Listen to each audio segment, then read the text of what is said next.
Hello everybody, this is Fernando for the latest Ghosts and Spirits Encounters video. I thought I would mix this one in here while I'm continuing to do your mysteries and oddity suggestions.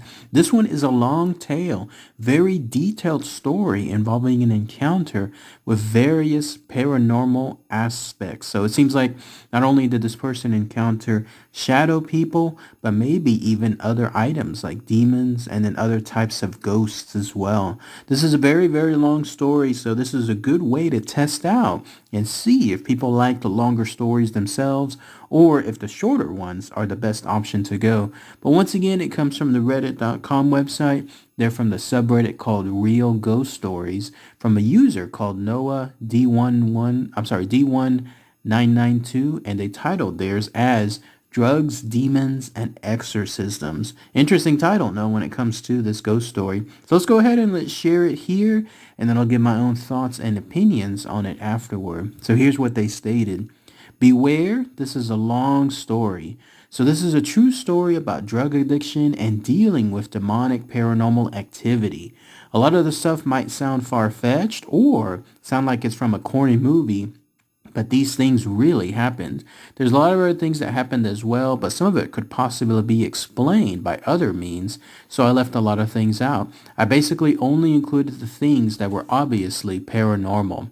It all started when I began dating a girl about 13 years ago. We were 15 years old and we lived right next to each other at the same apartment complex. Her mom would allow me to stay the night some nights and watch movies. Her mom was a heavy alcoholic and was also doing meth on and off, although we didn't know it at the time. The first paranormal thing that we experienced was we were up in one of the rooms upstairs. It used to be my girlfriend's room. The room next door to us was her little brother's room, but he never slept in there. We heard the door open and close a few times right in the row. It weirded us out, so we went into the room to look around. There was nobody in there. Windows closed, nobody in the closet, and like I said, this was on the second story. And so my girlfriend's little brother was 4 years old. His mom wasn't really the best mom and would allow him to watch the movie 13 Ghosts all day long. My girlfriend moved her room downstairs and her mom moved up to the second floor. As corny as it sounds, he would sit upstairs and walk by the room. He would sit upstairs and watch 13 Ghosts on repeat all day long, just rocking back and forth. You could go upstairs and walk by the room and he would be so stuck in that TV that he wouldn't even know you were there. Later on, he started to tell us that the walls were talking to him. I asked him what he meant and how he knows it's the walls, and he said because he can't see anybody there. My girlfriend had an aunt that had Down syndrome. She had the mental capacity of a 5-year-old and also happened to be obsessed with horror movies. And so she stayed the night one night and slept in my girlfriend's room downstairs. I was laying in the chair watching Surf's Up and my girlfriend was asleep on the couch. It was very early in the morning, like 2 or 3, and I started to hear her aunt talking in the back room. I was wondering why she was awake, and I turned on the TV to hear what she was saying. She was repeating the words, no, stop, don't, I can't do it, I won't do it, stop it, leave me alone. And she was repeating it over and over and over. I shook my girlfriend awake and told her to listen. She listened for a little bit and we both got freaked out, and so we left and went over to my house. Me and my girlfriend had a good friend that used to live in town with us, but he moved to a different town. In the summer, because we didn't see him much, he would come stay long periods of time at my girlfriend's house with us.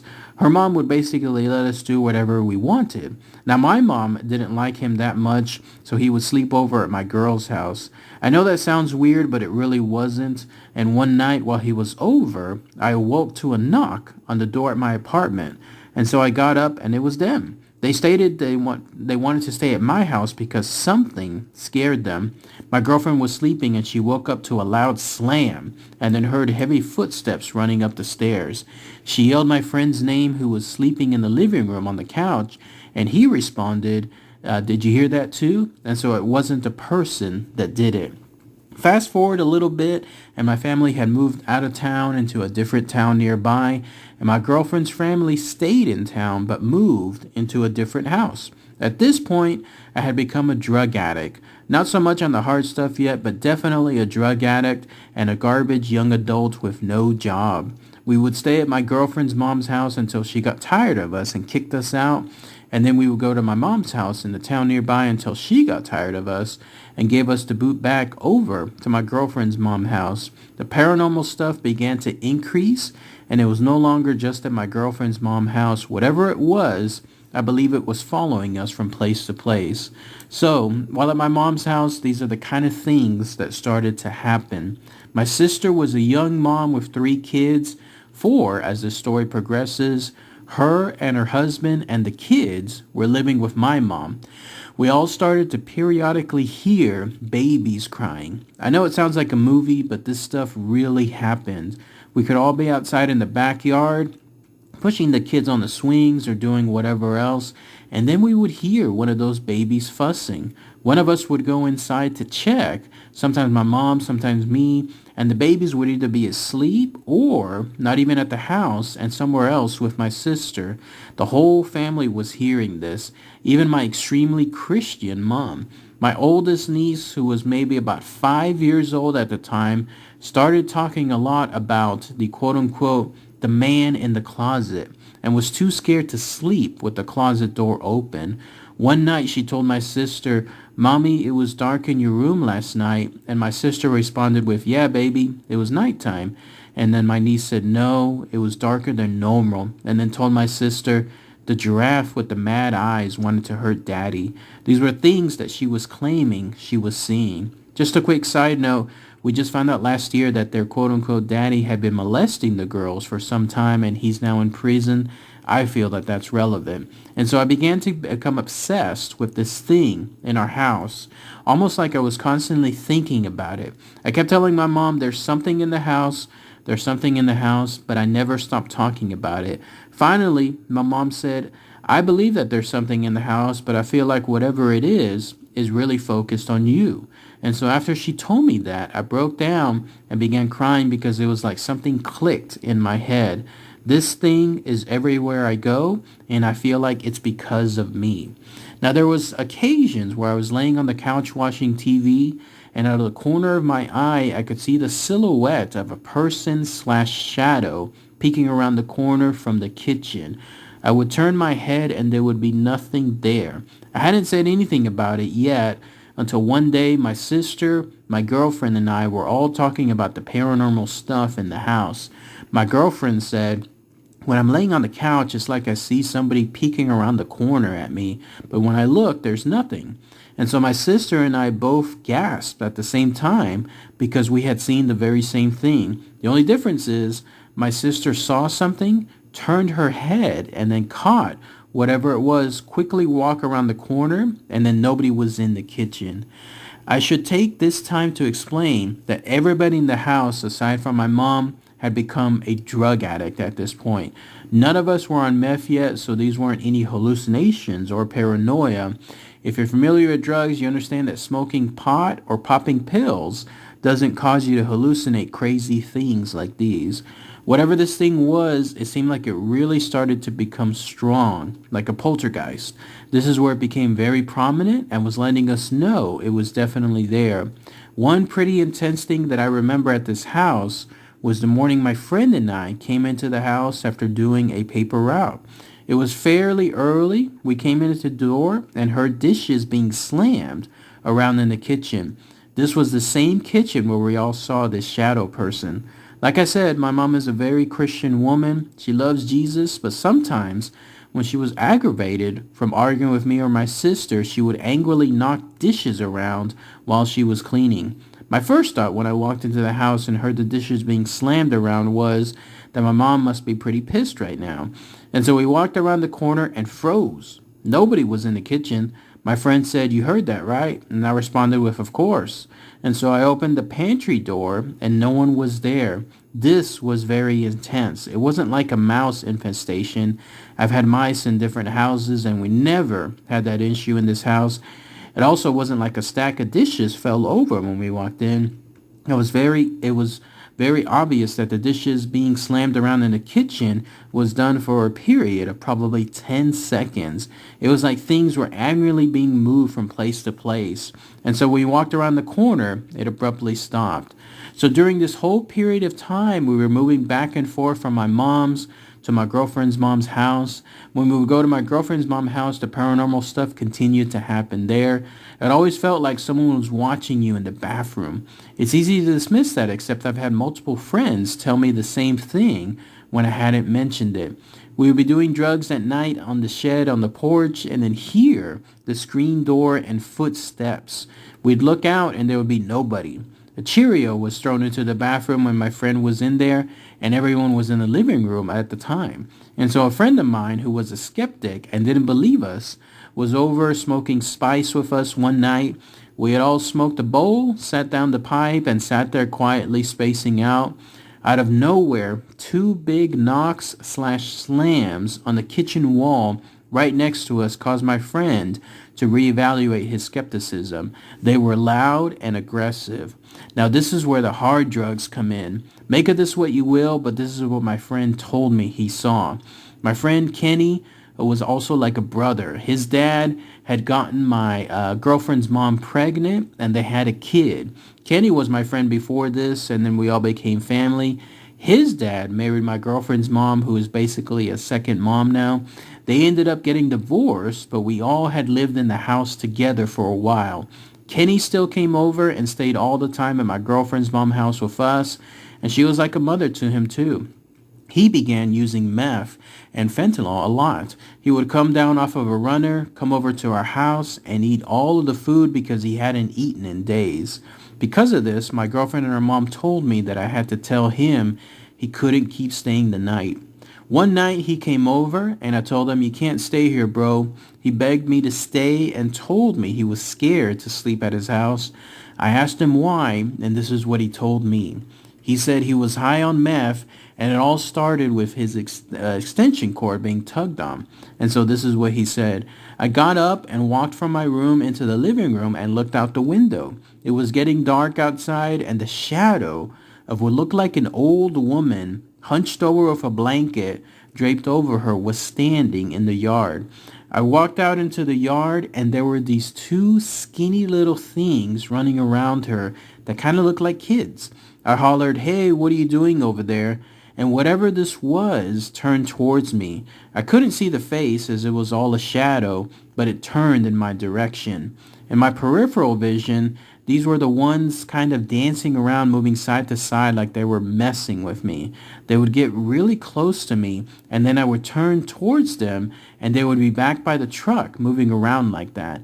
I realized they were demons, so I went and I grabbed my Bible. I came outside and said, 'You can't hurt me because I have this.' And so I went back into my room and looked out the window. There were shadows all over the yard, some behind the trees that were very tall, making it look like the trees were shaking. Some were rolling around on the ground like they were trying to be sneaky. And the ones that got closest to me were at the foot of my window. They were the only ones that had eyes. They looked like little imps with yellow eyes that were looking up at me from the ground. All of that happened, and then it ended with my extension cord being tugged on as well. Remember, that's the story he told me. This wasn't my experience. He told me this, so I said, "Okay, you can stay, bro."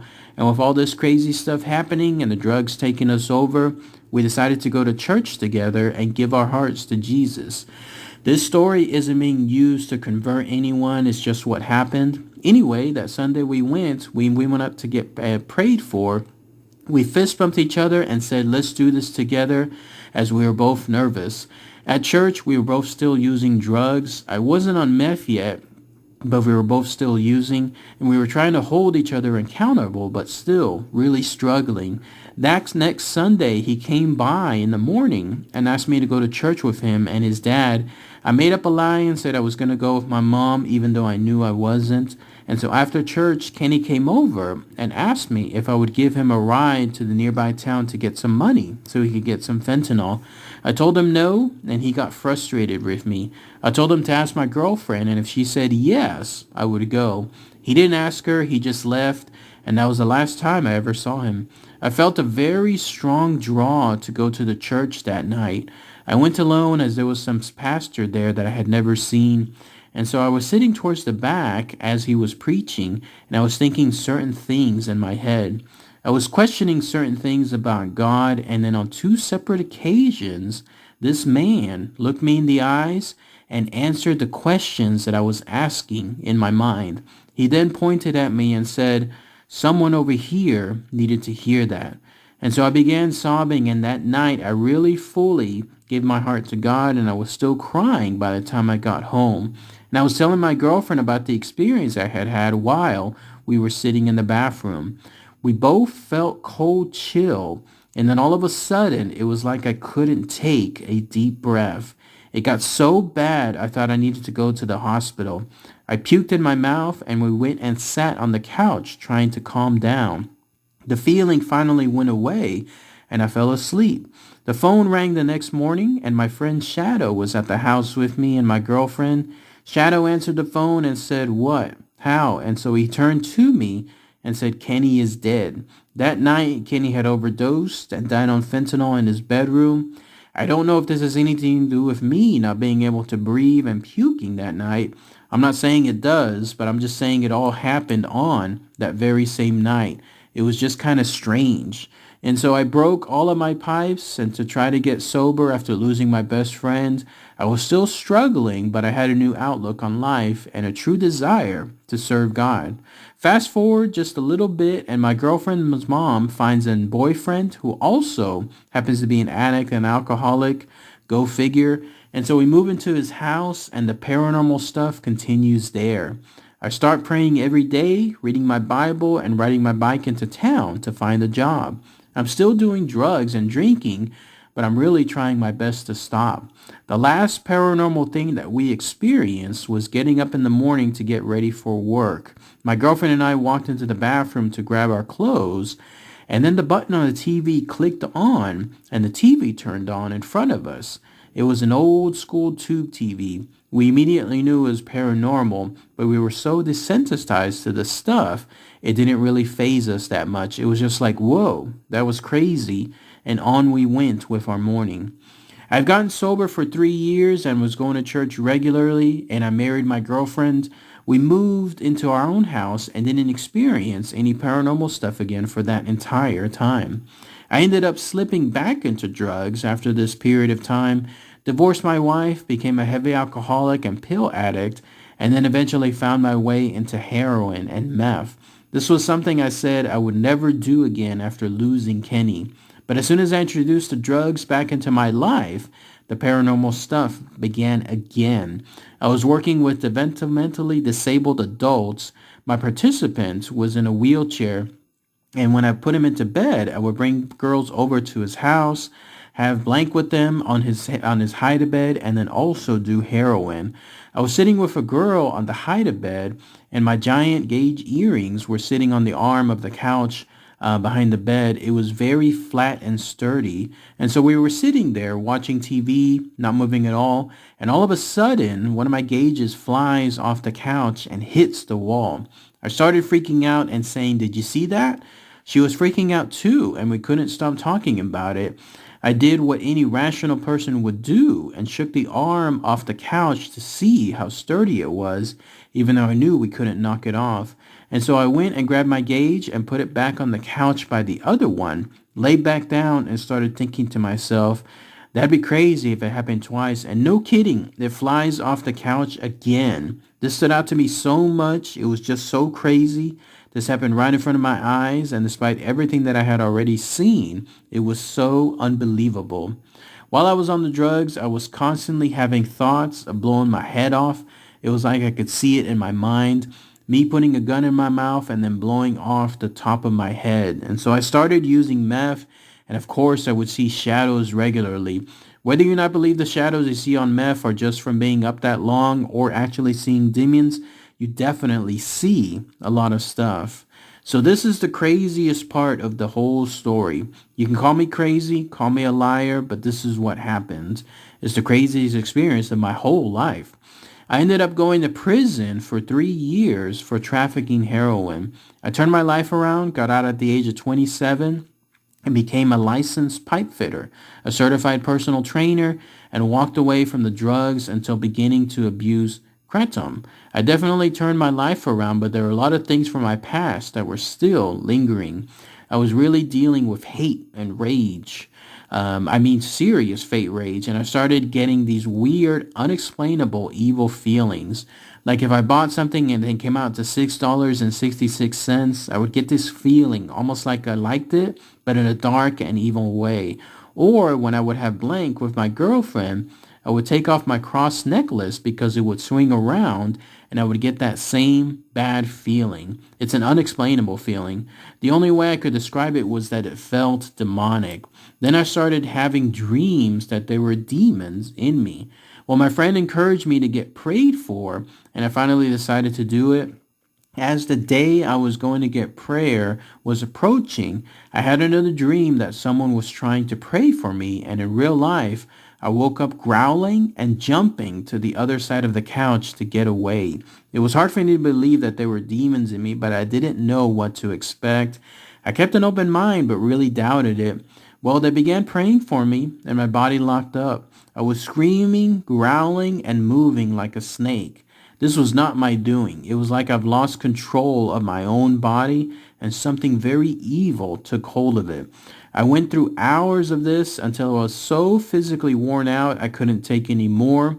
My body was so sore from fighting over it. There's not much else to say about that experience other than it was freaking crazy, and it was so hard to believe it was happening.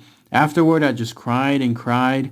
Just to know I had been living with this thing in me was so hard to come to terms with. I actually have a video of it, and it's so foul looking. It's like something out of a horror movie. Since going through that, my life has changed in a huge way. I still have my struggles, but there's things about me that just changed immediately. I don't know for sure, but I believe that whatever thing or things that were in my house had gotten inside me.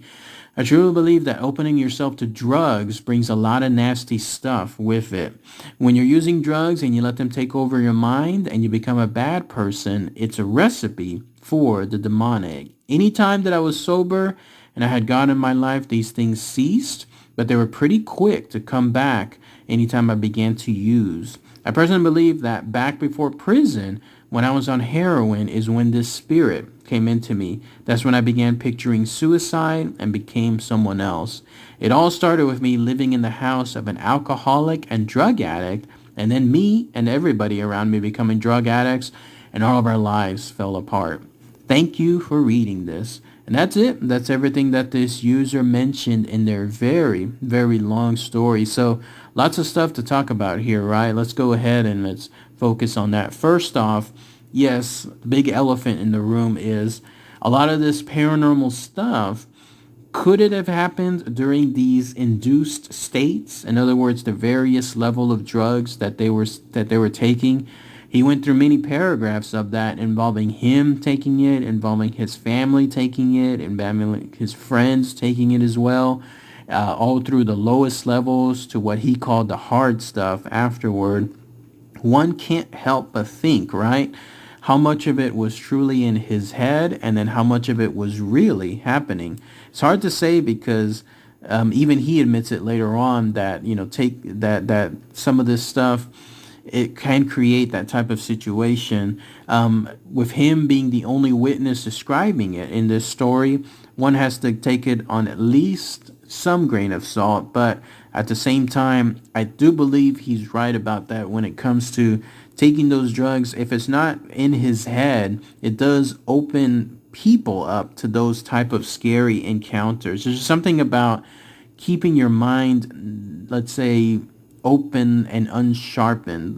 What's the word I'm looking for? Where it's more on the lines of if you're keeping a wall around your mind, it prevents things like that from happening. But if you're taking these drugs and it opens your mind without any defenses or anything like that, then that's where these things can occur. I think there's a link to that too when it comes to nighttime, when it comes to dreaming. You're in that induced state, that natural state where your body is there, your mind is there, but it's very open, like it's almost like in a screensaver mode, and whatever wants to be able to interfere with it can do so, but just at that level. I think that's the closest parallel that I can give here. So big red flags, obviously, with him taking all of those drugs, but whether it's him experiencing it just in his mind because of those drugs or whether they're really happening to him, it's hard to state. That story, though, involving his friend seeing that quote-unquote old lady with those little kids running around, and then obviously all of a sudden all these other shadows outside, that was pretty creepy. That definitely made my skin jump up a little bit, like the hairs on my skin, because one could just experience this type of elevated circumstance where all of a sudden it's having that mindset of just being out there in the drugs and having these things open to be able to come in that realm, whatever he was at the time. They were then at a place where they could see him and he could see them, as opposed to somebody that wasn't taking those drugs being in a level where they wouldn't be able to do so. Just my own thoughts and opinions on there, but I do believe there is a link towards that. And then he was talking about getting away from those drugs and then how these things kind of stopped. Like the activity was still somewhat there, but at the same time it was much less. And then finally, it seems like when he's sobered up and clean, at least as of now, this user has now been in a place where he's not experiencing it. Now, did it get to the point too where he was wanting to commit suicide? He was blaming that fact too, as far as him being in such a dark place with whatever these things were that they caused him to get to that level. I think that there's a possibility of that too. Plus the idea that in his induced states, it allowed whatever these things were that were in this house, several houses in fact, to jump into him. Talk about that. That's an interesting angle there. The idea that he had his own little mini exorcism as well. He didn't say who was praying for him. I'm guessing it was his friends, or who knows, something else, something more angelic or something along those lines. Whatever it was causing this thing inside him, or possible things, to escape and get out, or causing them to be forced to get out. And so that's where things just took a different turn towards the positive. Lots of things, again, to talk about, but it's hard to grasp any concrete evidence. It still could be just something that he's stating that happened to him, or it could have really, really occurred. But still, it's up to for yourselves to decide. But lots of interesting things too. I wish, though, the angle involving drugs, that wasn't there. If that wasn't there and this was truly happening to him or his friends just on their own, that's a whole different story. But the fact that so many of these paragraphs were just involved just with drugs, pills, alcohol in other cases, it's just hard to hide that elephant in the room, especially when it comes to the idea that a lot of this wasn't happening to him, or it could have been happening to him.